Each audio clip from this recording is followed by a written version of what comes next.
O dönemdən bu günə qədər baxdığımızda hər zaman bu torpaq uğrunda, bu bölgə uğrunda hər zaman şəhidlik olub və hər zaman bu şəhidlik məqamına çalışan insanlar olub. Ümumiyyətlə şəhid sözünə biz baxdığımızda şahid olmaq, görmək, yəni Allahın rəhmətini görmək deməkdir. Yəni o insanlar Allahın rəhmətini görür deyə Allah Subhanahu onlara şəhidlər, yəni şahidlər, Allahın rəhmətini görürlər. Bu dəfə çatdıracağımız mövzu isə bu şəhidlik məqamına çatmaqdan ötürü enən ayətlərin nüzul səbəbləri və bu ayətlər niyə endi? Niyə hər dəfə biz bu ayətləri çatdırırıq və o ayətlərin eniş səbəbi haqqında? Bədir döyüşü əsnasında Bədir döyüşü oldu və Bədir döyüşündən sonra müşriklər müsəlmanların yanına gəldi. Və nə dedi? Heyf onlardan. Öldülər, getdilər, hər biri gənc yaşda idi. Yəni onlar dünyada bir şey də yaşamadılar. Gənc yaşında hər biri öldü, getdi. Belə bir şeylər deyildi. Və müsəlmanları əzməyə başladılar. Və bunun müqabilində Bəqərə surəsi 154-cü ayət nazil oldu. Allah yolunda öldürülənlərə şəhid olanlar ölüb deməyin. Əksinə onlar Allah dərəcəsində diridirlər və huzurlanırlar. Yəni onlar nə gəlib əziz müsəlmanları, sizin gənc yaşında olanlarınız öldü, getdi. Və bizim üçün bu ayət nəyi önəm kəsb edir? Niyə bizim üçün önəmlidir? Gəncliyimizi, ömrümüzü hara sərf edəcək? Və gənc yaşında hansı tərbiyə üzrə böyüyəcək? Allah Resulü sallallahu aleyhi ve sellemin tərbiyə etdiyi sahabələrə baxın və özümüzə də örnək götürməliyik. Çünki bu gənclik elə bir ömürdür ki, bihudə gedir. Və bir gözümüzü açıb da artıq yaşlılıq dönəmindəyik. Bu gəncliyimizi gözəl bir qiymətləndirə bilərik və öz gənclərimizi yetişdirməyimizə. Bəzən nə deyirik? Bir daha bu bizə qismət olmasın. Çox yanlış bir sözdür. Əksinə, bir daha da qoy olsun. Fuhuşat üzrə, günah üzrə dünyasını dəyişmək harda? Allahın rəhmətini görüb dünyasını dəyişmək harda? Bir ömür pis yadda qalıb ölmək harda? Bir ömür yadda qalmaq harda? Sahabələr həyatına baxdığımızda Musab 18 yaşında. 18 yaşında, 15 yaşında bir gənc. Amma bugün Musab'ın həyatı haqqında kitablar yazılır. Yəni bu insanlar gənc yaşında ömrünü sərf etdilər buna. Və Allah Subhanahu bunları unutturmadı. Və şəhidlik elə bir məqamdır ki, Allahın rəhmətinə şahid olurlar deyə Allah onları bizə unutturmur. Və öz evladlarımızı və gənclərimizi yetişməliyik. Evladım, elə bir həyat yaşa ki, Allah sənə şəhidliyi versin. O uca məqamı versin. Və özümüz də o məqam üçün əlləşməliyik. Çünki bizim canımızı verdiyimiz o torpaqlarda rahat evladlarımız ibadət edəcək. Azad bir şəkildə gəzəcək. Amma fuhuşat içində dünyamız dəyişsək, özümüz bərbada getdiyimiz kimi bir ömür arxamızda, ailəmizlə hər zaman utanc içində olacaq. Və ondan sonra hansı döyüş gəldi? Uhud döyüşü. Uhud döyüşündə də müsəlmanların 70 şəhid oldu. Və bundan sonra müşriklər yenə müsəlman toplumunun yanına gələnlər burada, əgər bizi dinləsəydiniz, bu başınıza gəlməyəcəkdi. Siz bizi dinləmədiniz deyə, bu sizin başınıza gəldi. Amma siz bizi dinləsəydiniz, bizim dediyimizdən eləsəydiniz, ölüb getməyəcəksiniz burada. Və Allah Subhanahu wa ta'ala onun Ali İmran surəsinin 169 və 171-ci ayətlər nazil oldu.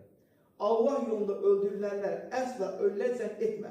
Əksinə onlar diridirlər və Rəbbi dərgahında ruzulənirlər. Və bu Uhud döyüşündə canların fəda edən insanlar, gəncliyin fəda edən insanlar haqqında Allah Subhanahu wa ta'ala başqa aydın aydı.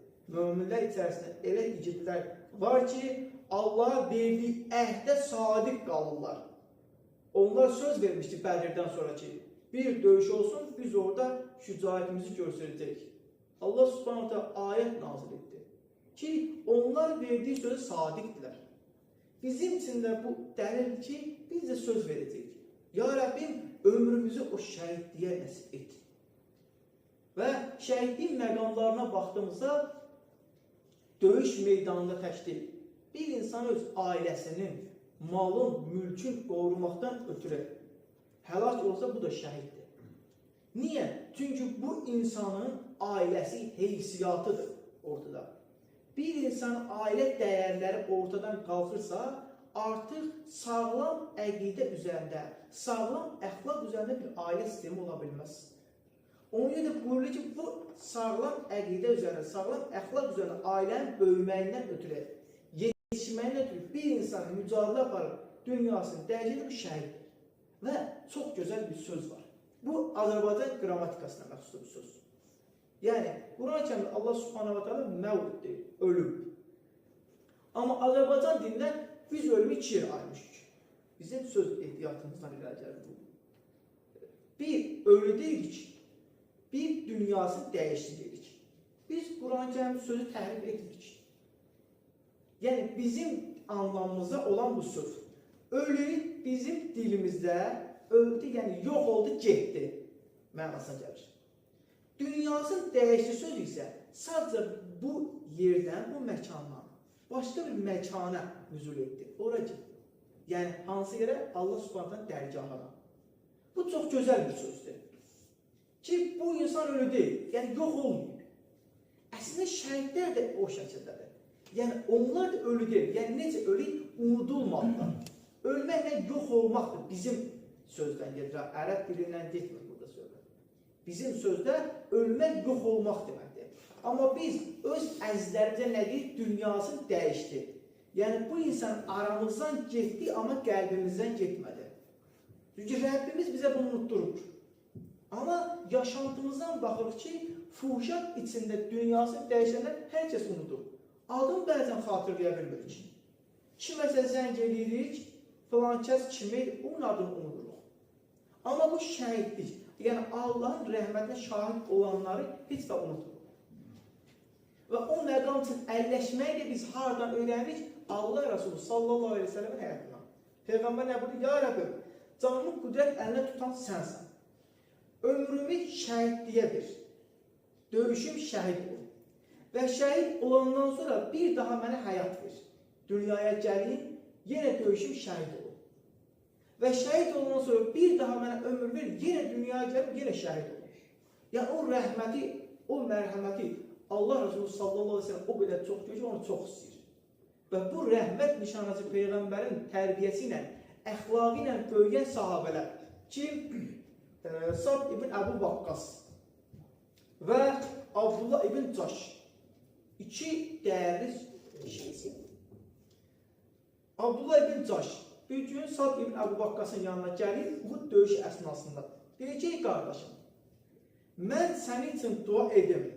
Sən amin denən, sən mənim üçün dua edib, amin, mən də amin denən. Ya mən özüm üçün dua edim, sən mənim duamı amin denən, ya da sən özün üçün dua et, mən onu amin denən.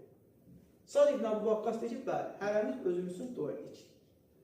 Sa'd ibn Əbu Vaqqas birinci dua edir. Buyur ki, Allahım, bugün mənim qarşıma qüvvətli bir insan çıxsın, döyüşə gedəcəklər. Və deyim, mən o qüvvətli insanı öldürüm, İslamı ucalmaq üçün əlləşmiş olun. O qüvvətli insandan əlimə keçən qənimətlər özümə götürüyüm və xeyrim də olsun. Və Abdullah ibn Caş amindir. Və bundan sonra Abdullah ibn Caşın çox möhtəşəm bir duası gəlir. Bu ki, Rəbbim, bugün qarşıma bir qüvvətli insan çıxart. Onunla döyüşüm. O məni qətlə yetirsin. Və məni qətlə getirəndən sonra bədən əzalarımı kəssin. Gözümü, qulağımı, barmaqları kəssin. Hətta sinəmi yarıb, ciyarımı belə çıxartsın. Və deyim, mən bu halda Allah Subhanahu dərgahına gedim. Allah Subhanahu soruşsun. Ey Abdullah, sənin bədən əzaların hara getdi? Mən de onda Rəbbimə dedim ki, ya Rəbbim, həmin əzaları layiqincə istifadə edə bilmədim. Amma sənin Həbibi Muhammedin uğrunda onları fəda etdim. Sənin Həbibin olan Muhammedin əmr etdi, döyüş uğrunda onları fəda etdim. Və Allah Subhanahu wa ta'ala da doğru söylədim bize. Və bu duası bitəndən sonra Sad ibn Əbu Vakkas deyir ki, amin demək dilimdən gəlmirdi. Çünki bu insan ölümü arzusu idi. Amma söz vermişdim ki, amin deyəcəm və amin dedim. Vallahi deyib döyüş oldu və döyüş əsasında Abdullah ibn Caş eyni dediyi kimi şəhid oldu. Bədən əzaları kəsildi, ciyarı da çıxarıldı, o şəkildə şəhid oldu. Allah Resulü sallallahu aleyhi ve sellem nə buyurur? İnnəməl əməl bin niyyət. Əməllər niyyətlərə görədir. Yəni bu insanlar Allahın o rəhmətinə, Allahın mərhəmətinə can atdılar, Allah onu verdi.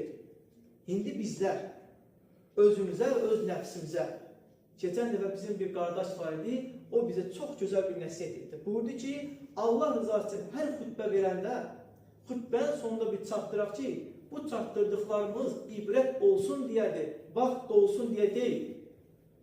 Və bu sahabələr gənc yaşında buna nail oldu. Bizim gəncliyimizə baxaq. Biz gəncliyimizi Allahın dini uğrunda, ailəmizin dolanışı uğrunda, valideynlərimizin razılığı uğrunda sərf edirik, yoxsa boş-boş yerlərə. Və başardığımız qədər bu gəncliyimizi Allahın bu şəhidlik məqamına niyyət edib bu üzrə yaşayaq. Hər zaman duamız olsun, ya Rəbbim, sən bizi ən uca məqama, yəni o şəhidliyə, o rəhmətin bol olduğu bir yerə çatdır.